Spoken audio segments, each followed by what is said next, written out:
Hello friends, welcome back or welcome to my channel if you've never been here before. My name is Bree and today I'm just going to be doing a quick little romance recommendation books. These are my top 10 go-to romance recommendations when people ask me what they should read.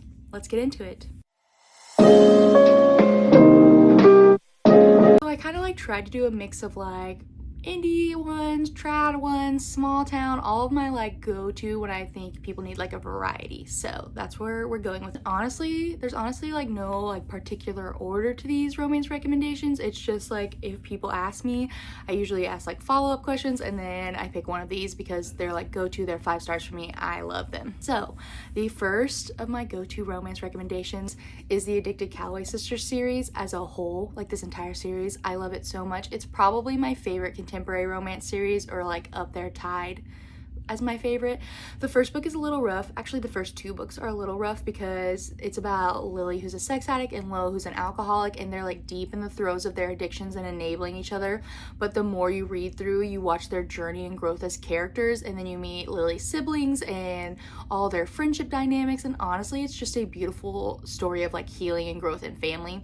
I think this series as a whole has some of the best character development that I have ever read in my entire life. I seriously cannot recommend this series enough. I plan to do a full deep dive video about the series to talk about reading orders, character development, all that, because that's how much I love it. So be on the lookout for that soon. But if you want a found family based romance series, this is for you.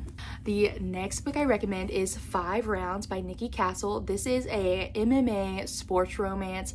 This whole series has been so good. The first book is Tristan and Remy stories. It's kind of like enemies-ish to lovers. Then they have to live in the same apartment for a summer, so forced proximity. I ate this whole book up. It is so good. I really love too the MMA sport representation. I thought it was written really fun about a sport that I didn't know a lot about, and I loved the competitive drive of these characters. I love their connection, and again, this has really good found family in it too, so good. The next book is really more of a series because the first book is not my favorite, so I'm cheating a little, but the next one is the Chestnut Springs series by Elsie Silver.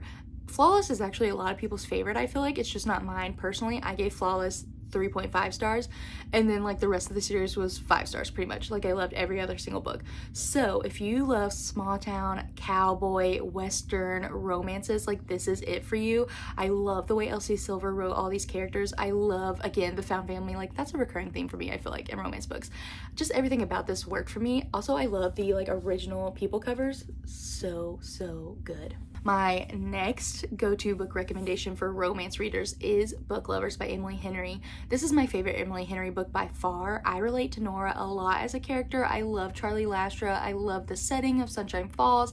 I loved rivals-ish to lovers, and I love Nora's story development as being an older sister and what that meant to her. I think Emily Henry did a phenomenal job with this, but honestly, any Emily Henry book is a good go-to recommendation in my opinion, especially for new people to romance, but this one stands above the rest for me. I love it so much. Then I have From Lukov with Love by Mariana Zapata. Mariana Zapata is the queen of slow burn. If you want people who aren't super into spice but don't mind it, but they also want the tension, the yearning, the development of the characters in the relationship, almost torturous levels, Mariana Zapata books are the way to recommend them. This is my personal favorite. It's about her best friend's older brother who she hates, and he suddenly needs a new figure skating partner. They get partnered up. She finds out he's never really hated her. He's always been in love with her. He calls her Meatball, which a lot of people hate, but I actually think is really cute. The tension in this and the yearning and the growth as characters, unmatched. I love this book so much. My next go-to romance recommendation is The Simple Wild by K.A. Tucker. I feel this book is a little underrated. For a while there, it was everywhere. Everyone was reading it, everyone was loving it, and then it's kind of died out. But I think this book is a great small town romance. I love Calla, I love Jonah, I love their connection. I think this book really explores grief well in a way that is palatable in a romance book, so it doesn't make you feel absolutely awful, but it still brings awareness to all these things in these real lives. Jonah is grumpy and broody and also a bit ridiculous at times. I love Calla. I love her character development. I love that there's a pet raccoon. So heartwarming. Also, I love the Alaskan setting. There's just something about a romance book set in Alaska that just does it for me, and this book is phenomenal. The next book is obviously going to be an Abby Jimenez book, and honestly, a lot like Emily Henry, like I feel like you could recommend any Abby Jimenez book to like start out with. Yours truly is my favorite Abby Jimenez book, but I also am like a diehard believer in reading things in order.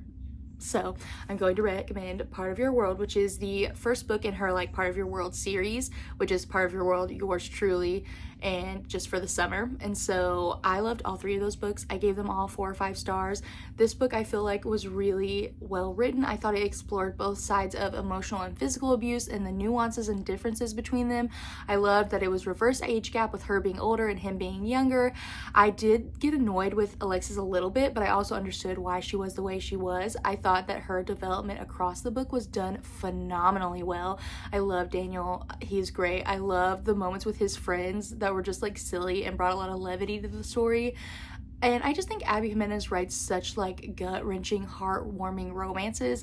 They tackle really real like issues and events and traumas while also delivering great romance and swoon-worthy moments. So I feel like it comes really full circle. This one is just, it's just good. It's just so good. The next book I'm going to recommend is Fix Her Up by Tessa Bailey. I love this book. I feel like a lot of people don't love it because it is really silly and ridiculous. I don't care. I think Tessa Bailey is at her best when she's being silly, when she's being ridiculous, when she's being a little unserious. That's her like niche in romance. I feel like those books are always so much better. This is the first book in the Hot and Hammered series, and I honestly really, well, I didn't love all of them. I didn't like book 2, but I loved book 1 and book 3. But this book is my favorite. This follows Georgie and Travis. Georgie is a birthday clown, which already like seems so stupid, but I loved it. I felt like it just made her really unique from like typical female main characters, and it was really fun and just like a cool way to start the story. Travis is her older brother's best friend. She's been in love with Travis for years. He was a professional baseball player. He's kind of like washed out now. She's trying to like help him get his groove back. So she agrees to fake date him so that people will think of him as like more than just like a former baseball player and like manho. And she wants to be taken more seriously by her family, so he agrees to fake date her. The scene where he like stands up for her to her family, just like, it lives in my brain rent free. I read this like 4 years ago and I still think about it. I laughed out loud so many times. Like if you are someone who wants a laugh out loud funny book, or you know someone who's looking, like this is it. The next book is The 7-Year Slip by Ashley Poston. I don't really know how you say her last name, but I know that I love this book. This is magical realism, which isn't going to be for everyone, but I really jive with it. I've actually loved both of Ashley's first 2 books. The third one wasn't my favorite, but the first 2, The Dead Romantics and then this one, were so good. I gave them both 5 stars. I think this one edges out just a bit as my favorite. I really loved, again, the way grief was explored and way family and just like mourning while also living your life. I loved the like idea of the time traveling apartment. Basically her grandmother has died and she's living in her apartment, but sometimes the apartment travels back in time, so she meets this boy, she falls in love, she's trying to deal with the 2 different time eras and all these different things, and the way it all wove together and came full circle was just a masterclass in writing, in my opinion. I also listened to part of this on the audio, and the audio was really, really good. I think this book is just like a hug, honestly. Like, it just feels good for the soul. It's really enjoyable. I loved it so much. 5 out of 5 stars. Obviously, they're all 5 out of 5 stars, but that was just like an extra 5 out of 5 stars. And my number 1 go-to romance book recommendation, I recommend it to everyone. If you ask me what my favorite romance book is, this is probably always going to be at least in the top 2, if not the top 1. And it is Archer's Voice by Mia Sheridan. This is my Eternal Embers copy. Like, can we talk about how cute this is? Like, I think it just captures the essence of Archer and Bree so well. First of all, her first name is Bree. We're twins. But I read this book in law school. It was actually one of my first romance books back into reading. I absolutely devoured it. I think Bree and Archer's relationship is just like, it's beautiful, to be honest. It's like soul-wrenching, heart-wrenching, gut-wrenching, but also just like full of life. I thought that the way Archer's trauma was handled was so delicate and pure. Honestly, Archer is one of my top book boyfriends of all time. He is just a pure soul. Like, he's just good. He's a good person. He wants to be loved. He wants to love others. He wants to help, but he hasn't ever been able to be in that position because of things that have happened to him. The way that he's treated by others is absolutely gut-wrenching. I love Bree. Her backstory was also just like tragic, and I love the way that she connects with Archer and that they learn to love each other and meet each other where they're at to help each other grow. When he says, "I love you" means Bree, and like that whole sequence just guts me every single time. Like, also, there's a part in this book where this big climatic moment is happening and then it fades into something else, and I was literally bawling my eyes out because she had me thinking one thing happened, and I thought that for like 30 pages. Like, it took me forever to figure out that I was wrong, and like the way she wrote that was just so good. I still am in awe of it today. If you love small town romance, like, this is the book for you. It's set in small town Maine. The setting just like comes alive. I know I'm just like rambling and talking really fast and like all over the place, but that's how much I love this book. It is so good. Like, seriously, I cannot recommend this one enough. So good. And those are my like top 10 go-to romance book recommendations. Typically, like, someone can find something they like out of those 10 because it's kind of like a wide range, and so usually, like, if you give those to people, like, they'll find something they like, and if not, they suck. No, not really, but you know, like, you gotta love to love romance, and that's where we're at. So let me know, have you read any of those books? What's your go-to romance book recommendation? Let me know in the comments. Don't forget to like, comment, and subscribe, and I will see you soon.